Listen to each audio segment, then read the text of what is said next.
What's shaking, folks? Back with another reaction, back with some more Iron Maiden, and we're back with some more live Iron Maiden. We're going back to their 1985 album, Live After Death, and we're going to listen to the tune 2 Minutes to Midnight, which comes from the 1984 album, Powerslave. I really enjoyed this tune. I mentioned it when I reacted to the studio version. Not only do I love the sonics, but I'm particularly impressed by the lyrics in the sense that, they're known for drawing from history and literature, taking accounts from the past and sort of crafting a narrative sort of with their wicked style and so on. And I, of course, love all those tunes, but this was a case where they actually were sort of drawing upon, at the time, current, geopolitical concerns, a danger for the entire planet, maybe humanity's darkest nature, causing peril for everybody. So I really enjoy the sort of, the perception of the tune and the sort of the way that the lyrics are crafted.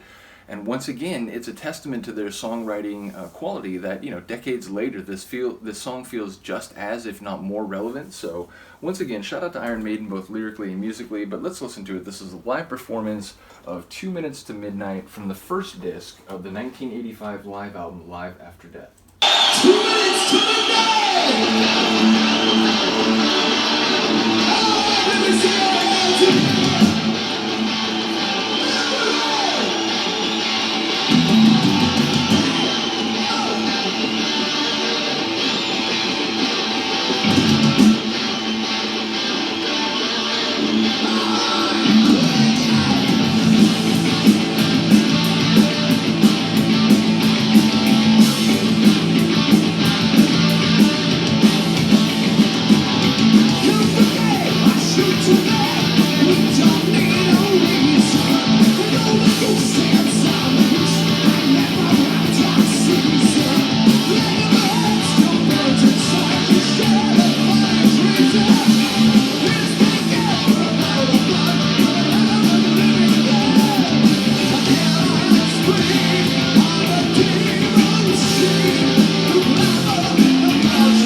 I like that everybody's singing.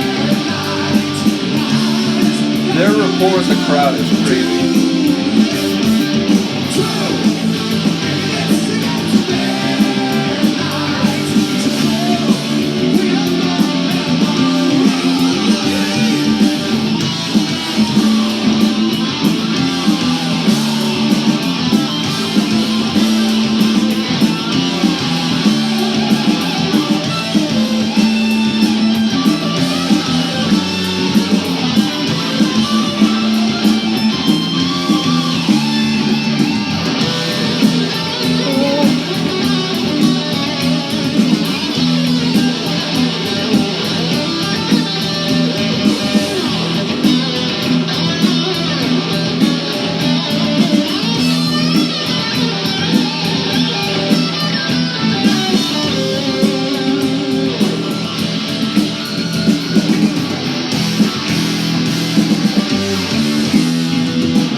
I should wait. Here's a song for the picture right now, and the song is called The Truth. It's just the introduction, the next one. I never know if there's going to be like some crowd banter. But yeah, I was thinking like, you know, when people think of Iron Maiden, and I know like, you know, the longtime fans absolutely, you know, they hear Steve's contribution with the bass on like all the tracks, but it's funny, I think, you know, like Bruce's voice captures everyone's attention, and rightly so. The guitar solos from the guys, like, of course, those are just like breathtaking, insane. McBrain on the, is it McBrain by this point? I know like there was a different drummer by the, like when they were just putting out Number of the Beast, but like I think he left shortly after that, right? So it's already McBrain by this point, is that right? I think so.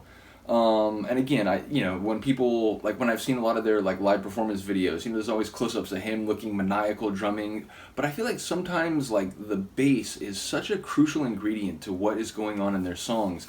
And I think it's easiest in terms of the like parts of like a metal band or any sort of like rock band.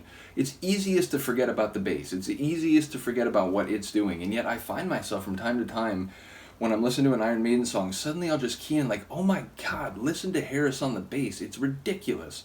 And that was the case there. So again, I know like the hardcore fans absolutely, you know, appreciate not only the fact that he's sort of the founder and kind of linchpin of the band, but also his musical contributions on each of the tracks. But yeah, that was just something that stuck out to me there, is that like I get why everyone focuses on the other things, and I do as well. But I really do think that Harris's bass playing is like a crucial ingredient to why their songs are so poppin' as they are. So in any case, let me know what you think of this performance. Let me know if you like prefer it or if you prefer the studio version. I like live performances, and it's funny because I like live performances that are close or like faithful to the studio version. That's cool. I've seen a number of punk bands where they play songs and it's like, damn, this like it could be like the record track.